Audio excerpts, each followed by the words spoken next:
પદો માટે ચર્ચા તેજ બની છે। મેયર પદે 3 નામો ચર્ચામાં, જેમાં હિતેશ બારોટ, ધરમસિંહ દેસાઈ અને જસુ ઠાકોરનું નામ ચર્ચામાં ચાલી રહ્યું છે। ડેપ્યુટી મેયર પદ માટે નામોની ચર્ચા ચાલી રહી છે। 4 દિવસ સુધી પાર્લામેન્ટરી બોર્ડની બેઠકમાં ચર્ચા થઈ, તેમ છતાં હજી નામ અંગે અવઢવ છે।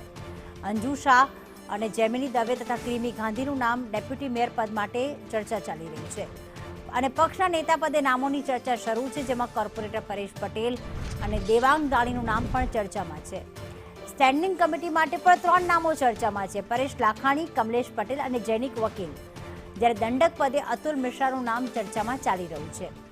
જાતિગત સમીકરણના આધારે નિર્ણય શક્ય છે, કારણ કે આ વખતે જે અમદાવાદ મહાનગરપાલિકા છે, જેમાં મેયર જે છે ઓબીસી માટે અનામત છે, જેના કારણે જાતિગત સમીકરણના આધારે નિર્ણય શક્ય બને છે।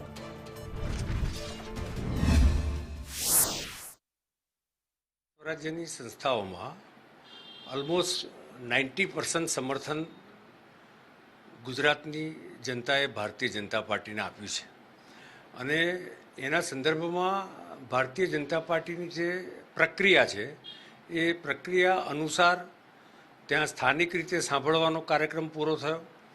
ત્યારબાદ ઝોન વાઇઝ બેઠા અને એમાં પણ વિવિધ એનાલિસિસ થયા અને ત્યારબાદ પ્રદેશ પાર્લામેન્ટરી બોર્ડ મળ્યું। એમાં વચ્ચે યશસ્વી પ્રધાનમંત્રીશ્રીના કાર્યક્રમો આવ્યા। એવા 2-3 કાર્યક્રમોના કારણે ફરી એક વખત પાર્લામેન્ટરી બોર્ડ એટલે કે ચૂંટણી સમિતિ સાથે બેઠક થઈ અને ક્રમશઃ ટૂંક સમયમાં તાલુકા પંચાયત, નગરપાલિકા, જિલ્લા પંચાયત અને મહાનગરપાલિકામાં જુદા જુદા પદાધિકારીઓની નિમણૂક થશે।